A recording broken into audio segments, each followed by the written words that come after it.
Notice بنا رہی تھی اور اس کے روم میں گیا۔ اسد کو ایسے اپنے روم میں دیکھ کر وہ اٹھنے ہی لگی تھی کہ اسد نے فوراً اسے پکڑ کر منہ پر ہاتھ دے دیا، وہ دیوار سے لگا دیا۔ اسد کی باڈی اور طاقت کے سامنے وہ کچھ نہ تھی، وہ ہل بھی نہ پا رہی تھی اور اسد نے ایک ہاتھ بڑھا کر دروازے کو لاک کیا اور دوسرے ہاتھ سے اس کے منہ کو پکڑے رکھا۔ لاک لگانے کے بعد وہ اسے چومنے لگا اور اس کے بالوں سے کس کر پکڑ کر کرن کو تھوڑا اوپر اٹھا کر اس کے ہونٹوں سے اپنے ہونٹوں کو چوسنے لگا اور آنکھیں بڑی کرتے آہستہ آواز لیکن سخت لہجے میں بولا، چپ، بس چپ۔ کرن اپنے ہاتھوں سے خود کو چھڑوانے کی ناکام کوشش کر ہی رہی تھی، آخر اسد اس کے ابھاروں کے ساتھ جسم کے ہاتھ نرم جھکا کر مسلنے لگا۔ بہت جلد کرن تھکنے اور کمزور پڑنے لگی اور ڈھیلی ہونے لگی۔ اس نے اسد کو زور سے پکڑا ہوا تھا، اگر اسد نے بھی زور سے اس کو دیوار کے ساتھ لگایا ہوا تھا اور اٹھایا اور بیڈ پر لٹا دیا اور جسم کو پینے لگا۔ آہستہ آہستہ وہ اس کے جسم کو بے لباس کرتا گیا۔ کرن اب اپنی آنکھیں بند کیے مزاحمت کر رہی تھی، لیکن وہ اب چلانے کی کوشش نہیں کر رہی تھی۔ بے لباس کرنے کے بعد اسد اس کو زور سے پکڑ کر اوپر آنے لگا اور اسد کے بھاری جسم کو اپنے اوپر آتا محسوس کر رہی تھی۔ اسد نے اپنے جسم کو کرن کے جسم سے ملا کر زور دیا۔ کرن کی ایک چیخ زور سے نکلی، اسے اپنے جسم کے کٹ جانے کا احساس ہو رہا تھا۔ وہ رونے لگی اور اسد کو اتارنے کی پوری کوشش کرنے لگی۔ وہ اسے ناخن سے مار رہی تھی، کاٹ رہی تھی، لیکن اسد کو اس کا کوئی اثر نہیں ہو رہا تھا۔ وہ مسلسل وال پر وار کر رہا تھا۔ کرن درد سے چرا رہی تھی۔ کچھ وقت کے بعد کرن نڈال ہوگی اور اپنے جسم کو ڈھیلا کر دیا۔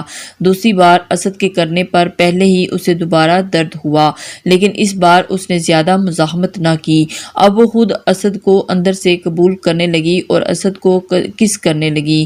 کرن کے چومنے سے اسد کے جسم میں آگ آ لگی اور زور سے اپنے جسم کا احساس دلانے لگا۔ اچانک کرن کا جسم ٹوٹ کر بہنے لگا اور وہ مکمل نڈال ہو گئی۔ اسد اس کی گہرائی تک پہنچ چکا تھا۔ اپنے نقش کو اتارنے اور تھک جانے کے بعد اس کے اوپر سے اتر کر کچھ پل ساتھ لیٹا رہا اور کھڑا ہو کر آئینے میں خود کو دیکھنے لگا اور اس کی چسٹ پر جگہ جگہ کرن کے ناخنوں کے نشان تھے۔ پھر مڑ کر کرن کی حالت کو دیکھنے لگا۔ بستر پر خون کے ساتھ ان دونوں کی جوانی کے ثبوت جگہ جگہ تھے۔ کرن کا لباس کمرے میں الگ الگ بکھرا ہوا تھا۔ اب وہ بیڈ کی چادر کو زور سے تھامے ہوئے تھی۔ پھر بولی، یہ غلط کیا آپ نے، آپ تو ریما سے پیار کرتے ہیں، پھر میرے ساتھ یہ سب۔ وہ بیڈ کی شیٹ سے خود کو اکٹھا کرتے ہوئے بولی۔ اسد مسکرانے لگا اور پینٹ پہننے لگا اور پھر بولی، اسد آپ واقعی ریما سے پیار کرتے ہو؟ اسد نے جب کرن کے منہ سے صرف اسد سنا تو پھر مسکرا دیا اور جواب دیا، نہیں، بس فیملی کی وجہ سے کر رہا ہوں۔ اسد نے اس کے کپڑوں کو اٹھایا اور اس طرف پھینکا اور بولا، کپڑے پہن لو۔ وہ کپڑے پہننے لگی اور ساتھ بولی، یہ کیا یہ پیار تھا ہم دونوں میں ہوا؟ اسد نے سن کر خاموش ہو گیا۔ وہ کرن کے قریب آیا اور گہرائیوں کے ساتھ ہونٹوں کو چوما اور آہستہ آواز میں بولا، اب تم صرف میری ہو اور یہی پیار ہے۔ پھر خود روم سے باہر نکلنے لگا۔ جیسے وہ روم سے باہر نکلا، سامنے اس کی بہن فوزیہ ٹھہری تھی، جو غصے سے لال آنکھیں کیے اسے دیکھ رہی تھی۔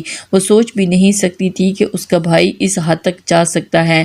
فوزیہ اسد کو پانی پلانے کے بعد اپنے روم میں آ کر بیٹھ گئی اور ٹی وی دیکھنے لگی۔ اچانک انہیں کرن کی چیخ سنائی دی۔ وہ جلدی سے روم کی طرف گئی تو اسے ایسے لگا جیسے کسی نے ابھی لاک کیا ہو۔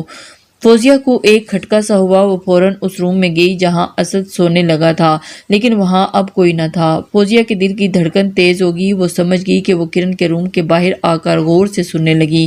وہ کرن کی مزاحمت اور اسد کی درندگی سن رہی تھی۔ فوزیہ حیران پریشان تھی کہ اب کرے تو کیا کرے۔ وہ بس اب اسد کے نکلنے کا انتظار کرنے لگی۔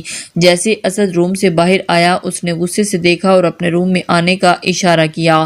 اسد فوزیہ کو دیکھ کر ڈر گیا۔ وہ عمر میں فوزیہ سے 2 سال بڑا تھا، لیکن جو اس نے کیا تھا اس وجہ سے اب شرمسار تھا۔ روم میں آنے کے بعد فوزیہ رونے لگی اور کہنے لگی کہ آپ کیسے بھائی ہیں، یہ آپ نے کیا کر دیا؟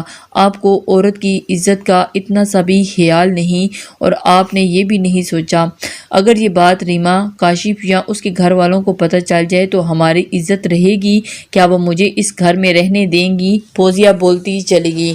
فوزیہ کی باتیں اسد کو دل پر لگ رہی تھی۔ اسے ایک پل احساس ہوا کہ اس نے غلط کیا، پھر کچھ پل خاموش ہونے کے بعد اس نے اس بات سے مطمئن کیا کہ کرن اب اس کے ساتھ راضی ہے، وہ کچھ نہیں بتائے گی۔ کچھ وقت کے بعد اسد نے فوزیہ کو کرن کے پاس جانے کا کہا، وہ جا کر اس کی طبیعت پوچھے۔ کرن غسل کرنے کے بعد آئی اور ابھی ہوئے واقعے کے بارے میں سوچنے لگی کہ اچانک یہ سب کیسے ہوا، اور کچھ سمجھ نہیں آ رہا تھا کہ وہ کیا کرے، اور اس کے ساتھ اچانک اتنا سب کچھ کیسے ہو گیا۔ ابھی وہ اسی سوچ میں تھی کہ فوزیہ روم میں آ گئی اور کرن کی طبیعت کا پوچھنے لگی، پھر یقین دلایا کہ وہ گھبرائے نہیں، اسد نے اسے سب بتا دیا ہے، اب اسے پریشان ہونے کی ضرورت نہیں۔ اس کی باتوں سے کرن کو تسلی ہونے لگی اور یوں آگے اسد اب فوزیہ کے روم میں کرن کو بلوا کر ملنے لگا اور روز بروز ان کی بے تکلفیاں بڑھنے لگیں۔ اسد جب بھی ریما کو اسد سے بات کرتا دیکھتی تو یا اس کے قریب دیکھتی تو اسے الجھن ہوتی۔ وہ ریما سے اچانک چڑھنے لگی اور اس بات کو برداشت نہیں کر پا رہی تھی کہ اسد ریما سے شادی کرے۔ اس نے ٹھان لی کہ وہ اسد کو کسی حالت میں ریما کا نہ ہونے دے گی۔ اگلی بار اسد جب کرن سے فوزیہ کے روم میں مل رہا تھا، اس نے اسد کو ریما اور دانیال کے بارے میں سب بتا دیا، اور یہ بھی کہ دانیال اس کے ساتھ سیکس کیا۔ اور اسد کو کرن کی بات سن کر غصہ سا آیا۔ وہ اس بات کو سن کر حیران رہ گیا کہ ریما تو اسے بے انتہا پیار کرتی تھی، پھر یہ سب کیسے ہو گیا؟ لیکن کرن کی بات سن کر اس نے جلد ہی ریما سے اس بات کو جاننے کا ارادہ کر لیا، کیونکہ اس کے دل میں تھا کہ شاید کرن جھوٹ بول رہی ہو۔ ریما دانیال کو بھول تو نہ سکی، لیکن اسد کے سامنے ہونے کی وجہ سے وہ اب اس کا نہ سوچتی۔ ریما نے کئی بار اس بات کا ارادہ کیا کہ وہ اسد کو دانیال کے بارے میں بتا دے، لیکن ہر بار اس بات سے ڈر جاتی کہ نہ جانے اسد کا کیا ری ایکشن ہو، کہیں وہ اسے چھوڑ ہی نہ دے، اسی وجہ سے وہ خاموش ہو جاتی تھی۔ لیکن دل ہی دل میں وہ ارادہ کر چکی تھی کہ وہ اسد کو سب کچھ بتا دے گی۔ شادی کو تقریباً 2 ہفتے رہتے تھے۔ اسد نے ریما کو کال کی اور باتوں ہی باتوں میں پوچھا، ریما ایک بات بتاؤ، جھوٹ نہ بولنا، کیا تمہاری لائف میں میرے علاوہ کوئی اور آیا ہے؟ ریما کے دل کی دھڑکن تیز سی ہونے لگی۔ وہ خاموشی سے جواب سوچنے لگی، جو تم سے کچھ پوچھ رہا ہوں، اسد نے تھوڑا سنجیدہ اور سخت انداز میں پوچھا۔ ریما جی آہستہ آواز میں بولا، پھر کہنے لگی، میں آپ کو بتانا چاہتی تھی لیکن ڈر تھا۔ اسد کون تھا اور کیا تم ملی بھی تھی؟ اسد اس کی بات کو پورا ہونے سے پہلے ہی پوچھنے لگا۔ ریما ایک دم خاموش۔ ریما نے ساری بات بتانا شروع کر دی جو اس کے ساتھ ہوا۔ اسد پہلے ہی کرن سے سن چکا تھا۔ ریما کے بتانے کے دوران ہی اسد غصے میں آ گیا اور اسے خاموش ہونے کا کہا، پھر اس نے کال کٹ کر کے ریما کو بلاک کر دیا۔ ریما کا دل گھبرا رہا تھا اور بار بار اسد کا نمبر ملا رہی تھی اور میسج کر رہی تھی۔ اسے ڈر تھا کہ کہیں اسد اب رشتہ توڑ نہ دے۔ ادھر اسد کی نظروں میں ریما گر گئی اور ریما کے بارے میں اب برا سوچنے لگا۔ اسے یہ تو پتہ چل چکا تھا کہ کوئی ریما کے جسم کو پی چکا ہے۔ آخر اسد نے فیصلہ کر لیا کہ اب وہ ریما سے کبھی شادی نہیں کرے گا۔ اس نے بھی سوچ لیا کہ اب وہ کسی اور سے شادی کرے گا۔ اس نے اب گھر والوں سے بات کی کہ اسد کے گھر والے اچانک اس کی بات سے بچپنا سمجھے اور اسد کو سمجھانے لگے کہ اب وہ کیسے ریما کا انکار کریں جبکہ شادی کو چند دن رہ گئے ہیں۔ اسد کے ابو سختی سے منع کیا، اب وہ ریما کے علاوہ کسی اور کا سوچے ورنہ ان سے کوئی برا نہیں ہوگا۔ لیکن اسد ایسی لڑکی سے شادی نہیں کرنا چاہتا تھا جو اسی اور کو مل چکی ہو۔ اسد کے پاس فی الحال کوئی حل نہ تھا، اسی وجہ سے وہ خاموش ہو گیا۔ جیسے ہی اس کے گھر والوں نے اس پر زور زبردستی اور دباؤ ڈالا اور اسد مان گیا۔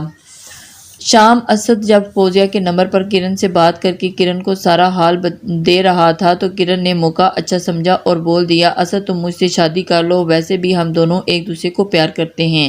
اسد کرن کی بات سن کر خاموش ہو گیا اور بات گھما دی اور پھر کال کٹ کر کے سوچنے لگا کہ وہ کرن سے پیار تو نہیں کرتا پر کرن میں کوئی کمی نہیں، اس کی زندگی میں ہے بھی وہ پہلا شخص۔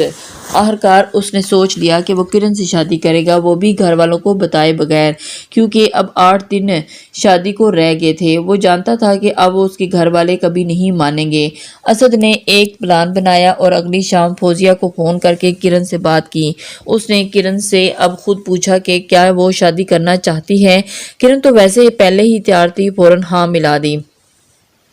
پھر اسد نے کرن کو اگلی صبح ملنے کا کہا۔ فوزیہ کو اسد کے اس پلان کا پتہ تھا۔ وہ سمجھتی تھی کہ اسد کرن سے ٹائم پاس کر رہا ہے، شادی وہ ریما کے ساتھ کرے گا، اس لیے اس نے اتنا نوٹس نہیں کیا۔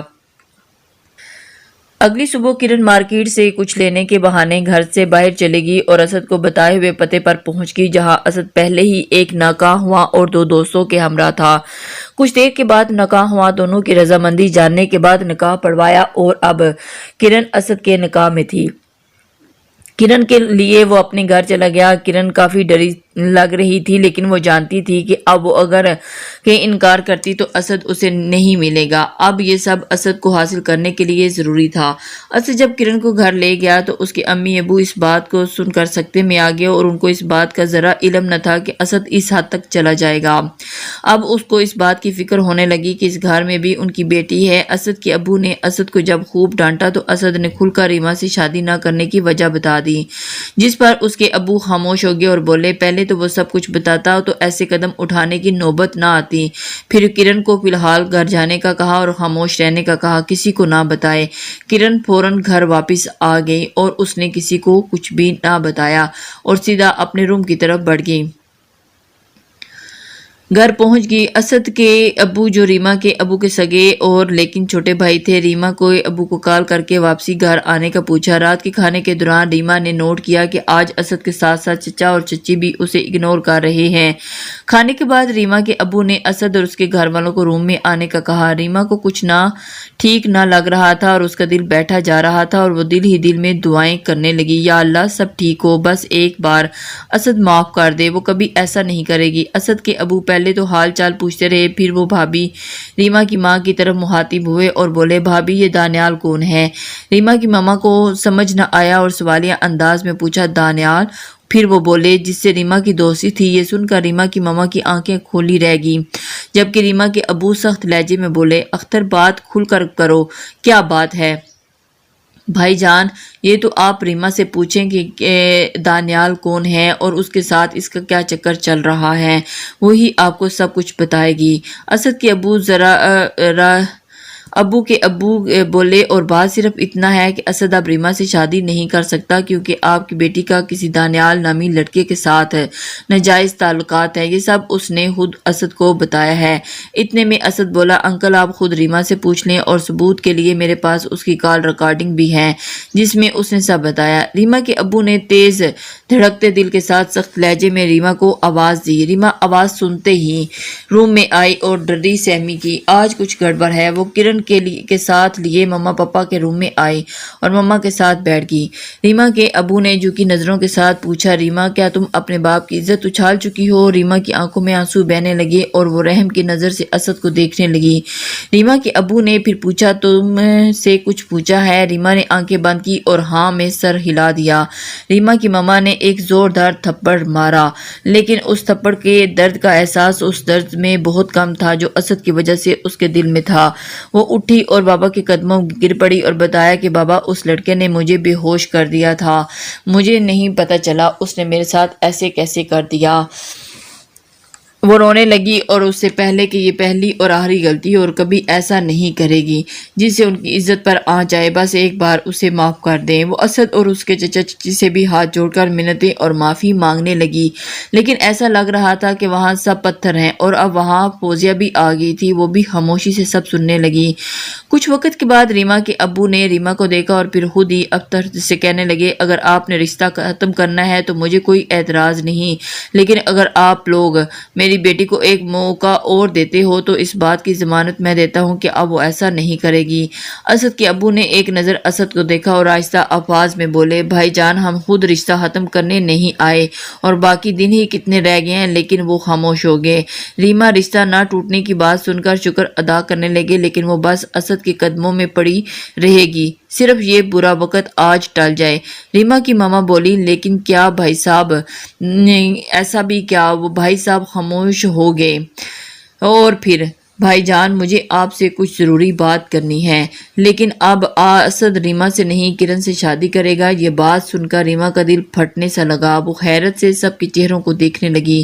خود ریما کے ابو اور مما کے ساتھ فوزیہ بھی سن کر حیرت میں پڑ گئی۔ وہ خود نہیں جانتی تھی کہ ایسا بھی ہوگا۔ ریما کی مما کرن کو دیکھتے ہوئے بولی، خدا کا خوف کریں، وہ ابھی بچی ہے اور پڑھ رہی ہے، ہم خود اس کی شادی کا فی الحال نہیں سوچا۔ اور آپ؟ پھر ریما کے ابو بولے، اختر تمہارے بیٹے نے رضامندی سے ریما سے شادی کرنی ہے تو ٹھیک ہے، ورنہ رشتہ یہی ختم کر دو بس۔ میں کرن سے نکاح کر چکا ہوں۔ اسد جو کچھ دیر سے خاموش بیٹھا تھا بول اٹھا۔ یہ سننا تھا کہ ریما کے ساتھ اس کے مما پاپا کے پاؤں سے زمین نکل گئی۔ ریما کو کچھ سمجھ نہیں آ رہا تھا کہ ہو کیا رہا ہے۔ وہ بس اتنا ہی چاہ رہی تھی کہ زمین پھٹ جائے اور اس میں دفن ہو جائے۔ فوزیہ حیرت زدہ تھی کہ اسے اسد کی یہ حرکت حیران کن لگی۔ اسے ریما کی حالت پر ترس آ رہا تھا اور اسے احساس ہو رہا تھا کہ کہیں نہ کہیں ریما کے ساتھ بہت زیادتی ہو رہی ہے اور اس کے بھائی نے اس کے ساتھ بہت زیادتی کی۔ وہ خود بھی اس کی جرمدار ہے۔ ریما کے ابو غصے میں اٹھے اور اسد کو زوردار ایک تھپڑ مارا اور جھنجھوڑ کر بولا کہ کیا کہا تو نے؟ وہ خاموش رہا اور کانپتی آواز میں بولا، جی انکل یہ سچ ہے، کرن سے پوچھ لیں، کرن بھی مجھے پسند کرتی ہے اور آپ لوگ منع نہ کرو اس لیے یہ قدم اٹھایا۔ ریما کے ابو نے ایک نظر کرن کو دیکھا جو سر جھکائے جرم کا اعتراف کر رہی تھی اور خود پیچھے صوفے پر واپس بیٹھ گئے۔ ان کو سمجھ نہیں آ رہی تھی کہ ان کی دونوں بیٹیوں نے آج کیسا دن دکھا دیا، اس کی عزت کا ذرا خیال نہ کیا۔ ان کی آنکھوں سے آنسو بہنے لگے۔ ریما کی مما خود روتی آنکھوں کے ساتھ ریما کے ابو کے آنسو صاف کرنے لگی۔ کافی دیر گزرنے کے بعد ریما کے ابو نے اختر کی بات کی حامی بھرتے ہوئے فیصلہ سنا دیا کہ اب اسی دن ریما کے بدلے کرن کی بارات جائے گی، لیکن اس کے بعد کرن یا اسد سے ان کا کوئی تعلق نہیں ہوگا۔ اختر جو کہ اپنے بھائی کی فیصلہ سن رہے تھے اور وہ سب کے جانے کے بعد ریما کے ابو نے کرن اور ریما کو اپنے روم میں روک لیا اور کچھ دیر خاموشی کے بعد بہتے آنسوؤں کو صاف کرتے ہوئے بولے، بیٹیاں جس گھر میں ہوتی ہیں اس گھر میں رحمت ہوتی ہے، کیونکہ وہ ماں باپ کا غرور ہوتی ہیں۔ میں جب بھی گھر آتا تھا تو صرف تم دونوں کو دیکھتا تھا تو تھکن دور ہو جاتی تھی۔ بیٹا گھر نہ ہو کوئی فرق نہیں پڑتا، لیکن بیٹی اگر پل آنکھوں سے اوجھل ہو جائے تو دل بیٹھ جاتا ہے۔ بیٹا ہم نہیں جانتے کہ ہماری پرورش میں کہاں کمی رہ گئی، کس چیز کی کمی رہی، تم دونوں نے ایسا غلط راستہ اختیار کیا۔ وہ خاموش ہو گئے۔ دونوں کے چہرے ایک نظر دیکھنے کے بعد سخت لہجے میں بولے، جو کرنا تھا تم دونوں نے کر دیا، آج کے بعد تم دونوں کی شکل نہیں دیکھوں گا۔ اب جاؤ اپنے کمروں میں اور تم کرن کی شادی تیار کرو۔ اب دیکھتا ہوں کہ کیسے اس گھر میں واپس قدم رکھتی ہو۔ ہم سب کو بھول جانا، اس کے بعد تمہارا ہمارے ساتھ کچھ تعلق نہیں۔ ریما بس زندہ لاش کی طرح واپس روم میں آئی اور بیڈ پر گری اور اس کے سر میں شدید درد ہو رہا تھا۔ وہ آنکھیں بند کیے بدقسمتی سے آنسو بہانے لگی اور نہ جانے کب اس کی آنکھ لگی۔ کرن کو اب کیے پر بہت شرمندہ تھی۔ اسے احساس ہو رہا تھا کہ اس نے ریما کے ساتھ بہت غلط کیا ہے اور ان دونوں کے درمیان نہیں آنا چاہیے تھا۔ وہ سب ٹھیک کرنا چاہتی تھی، لیکن وہ جانتی تھی کہ اب کچھ بھی نہیں ہو سکتا کیونکہ وہ نکاح کر چکی تھی۔ فجر کی نماز کے بعد ریما اپنے گناہوں کی معافی مانگنے لگی اور توبہ کرنے لگی۔ اتنے میں اس نے دیکھا کہ کرن اس کے پاؤں پکڑے ہوئے تھی اور معافی مانگ رہی تھی۔ ریما نے اسے اٹھایا اور اپنے پاس بٹھایا، پیار کرتے ہوئے بولی، کرن یہ سب نصیب کی بات ہے، اسد میرے نصیب میں نہ تھا، شاید میں اسد کے نصیب میں نہ تھی۔ سچ پوچھو تو مجھے بھی خوشی ہے، وہ انسان میرا نہیں ہوا جو مجھ پر اعتبار ہی نہیں کر سکا۔ میں تمہارے لیے خوش ہوں، بس دعا ہے کہ اللہ تمہارے نصیب اچھے کرے۔ السلام علیکم لسنرز،